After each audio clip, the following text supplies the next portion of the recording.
खबरों की नई इबारत बेलगाम भारत देख रहे हैं आप। और बेलगाम भारत में आज आपको लेके चलते हैं एक बार हम धनबाद में। और धनबाद का सुदामडीह एरिया एएसपी कोइलबरी 6 नंबर हॉलेज, मतलब ये सुर्खियों में बना हुआ है। 2 बार पहले रेड हो चुका है।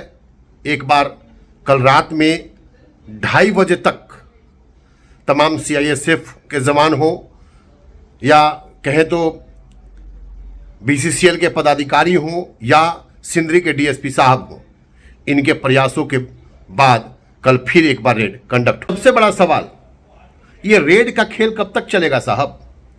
हमें ये नहीं समझ में आता कि जो एएसपी एरिया के प्रोजेक्ट अफसर हैं वो कौन सी नींद में सोए हुए हैं।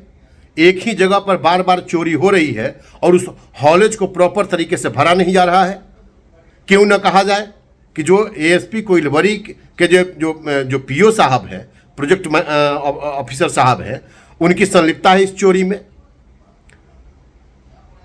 जब सीआईएसएफ इंस्पेक्टर को फोन किया जाता है तो वो फोन करते हैं थाने को, थाना तो फोन उठाता ही नहीं है। थाना प्रभारी, सुदामडीह का थाना प्रभारी तो फोन ही नहीं उठाते हैं। चाहे उनको बालू चोरी की सूचना दीजिए, चाहे कोयला चोरी की सूचना दीजिए, उनको कोई फर्क नहीं पड़ता।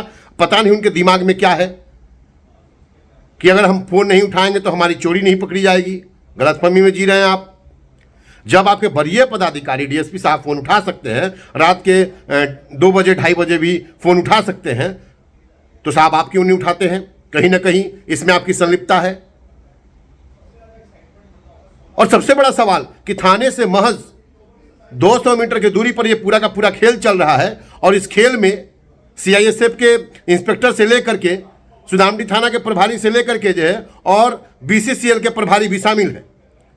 और सबसे सवालों के घेरे में है वहां के पीओ प्रोजेक्ट अफसर को तमाम सूचना मिलने के बाद भी, 3 बार रेड होने के बाद भी वहां पर उस हॉलेज को ओबी से क्यों नहीं भरवा रहे भाई साहब?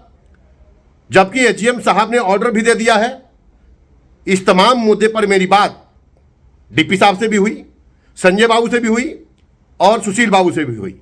सबका कहना है कि उस हॉलेज को प्रॉपर तरीके से जब भर दिया जाएगा तो कम से कम चोरों का आतंक कम होगा। लेकिन ये तो सारे के सारे, मुझे लग रहा है जहां तक वहां के सूत्र बता रहे हैं कि सीआईएसएफ के लोग हो या थाने के लोग हो या थाना प्रभारी हो, ये तो खुद बालू चोरी करा रहे थाना प्रभारी अपने क्षेत्र में।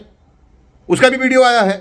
और सबसे बड़ा सवाल है कि वहां पर यह प्रोजेक्ट अफसर जो है, मैं तो नाम नहीं लेना चाहूंगा, लेकिन एक चीज ध्यान रखिएगा, फोन नहीं उठाने का मतलब यह नहीं होता कि चोरी पकड़ी नहीं जाएगी। सबको पता है कि आप तमाम चीजों को देखने के बाद भी कार्रवाई नहीं कर रहे हैं और चोरों के संरक्षण में वहां पे घूम रहे हैं। लग रहा है कि धनबाद के पदाधिकारियों ने ठान लिया है कि हेमंत सोरेन सरकार को बदनाम करना है। ऐसे ही कहा जाता है कि हेमंत सोरेन के सरकार में जो है कोयला चोरी चरम सीमा पर होती है। लेकिन मैं कह रहा हूं कि उनके जो नीचे बैठे हुए पदाधिकारी हैं, उनको सूचना देने के बाद भी कोई फोन नहीं उठाएगा। कोई फोन उठाएगा तो चोरों को ही सूचना दे देगा, वहां से चोर भाग जाएंगे। और साहब कुछ लोग तो ऐसे हैं जो कहते हैं कि रेड कर रहे हैं और उधर गाड़ी को दनादन लोड करा रहे हैं कि जल्दी भगाओ, मान लो पकड़ा जाए। नहीं चलेगा ये सब। बेलगाम भारत जब तक है, सुदामडीह में कोयला चोरी नहीं चलने देंगे।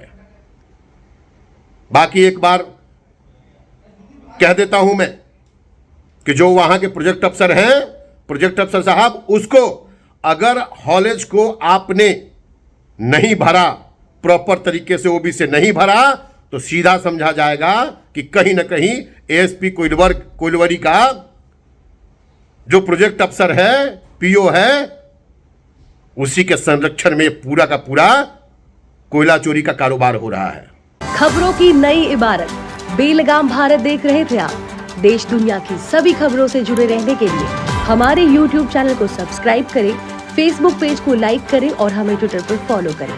धन्यवाद।